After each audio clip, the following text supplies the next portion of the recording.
Hello. Okay, today we're going to look at the different types of bonding. Now that we've looked at whether something is an element or a compound or a mixture, we're going to look into those compounds and look at how we determine the type of bonding based on the elemental properties of the elements in the bond. So there are two types of bonding. We have ionic bonding and we have covalent bonding.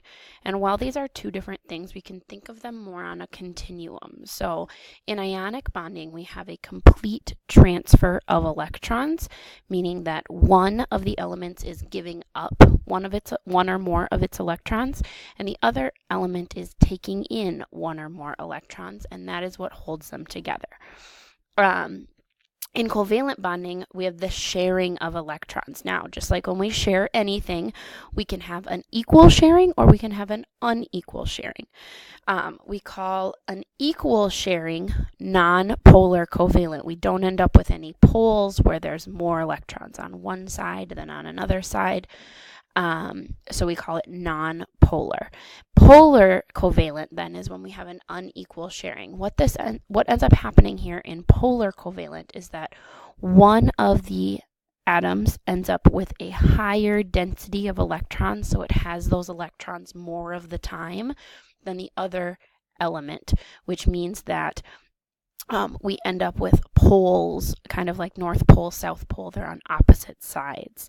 We'll learn more about bonding in a future unit and what is actually happening in these bonds. But right now we're just worried about those two types, ionic and covalent, and then of course polar and nonpolar covalent and how they work.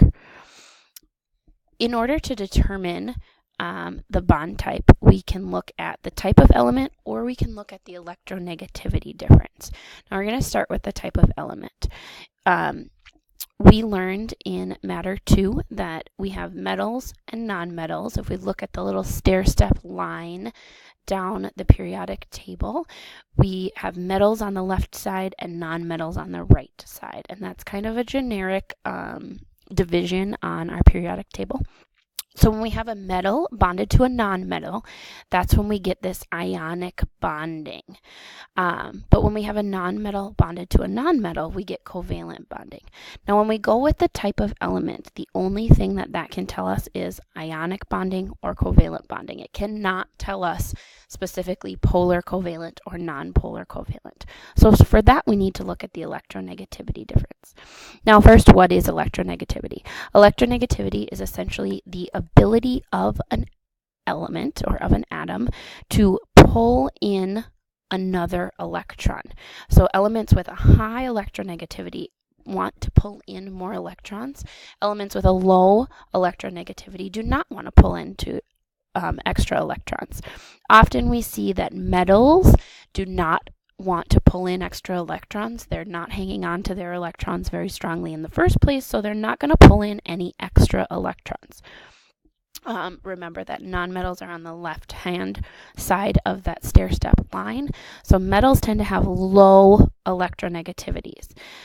Nonmetals then are holding onto their electrons really tightly, and they are able to pull in extra electrons. So nonmetals tend to have higher electronegativities. This is why ionic bonding has high electronegativity difference, because remember, ionic bonding is a metal and a nonmetal.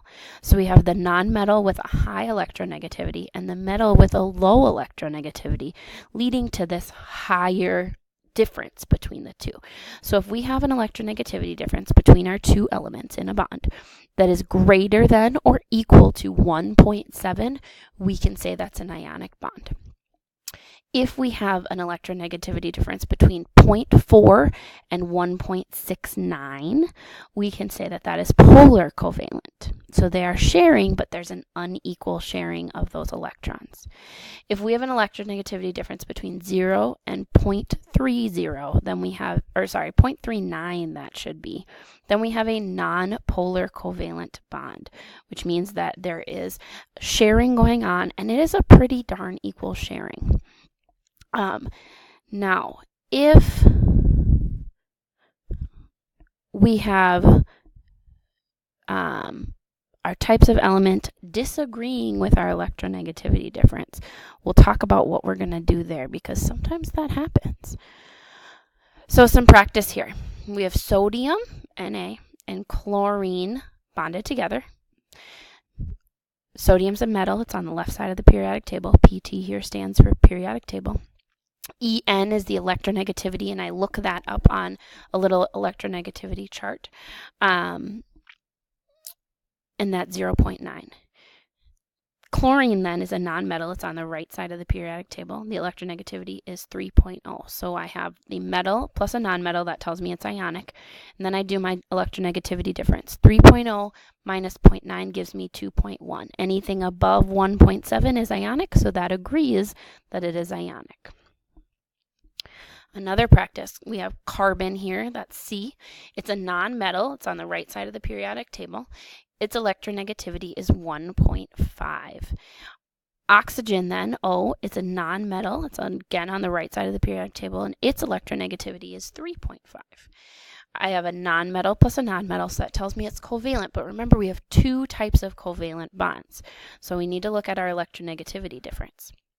3.5 minus 2.5 equals 1.0, and that means that this is polar covalent.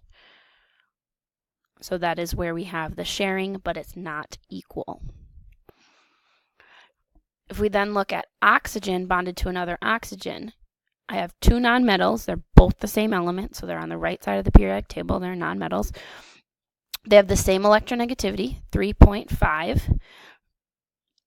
And then when I go to look here, I have a nonmetal plus a nonmetal. That means it's covalent. And I have 3.5 minus 3.5, which is 0.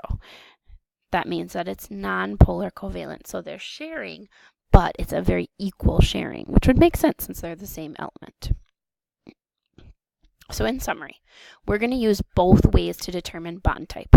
If they don't agree with one another, the electronegativity difference is the most important. So as you move on and do these practice activities, the electronegativity is always going to be more important than the type of element because this is a continuum. So sometimes there's some gray area in there. You will be given an electronegativity chart on any quiz or test. So make sure you look for those, ask your teacher for those.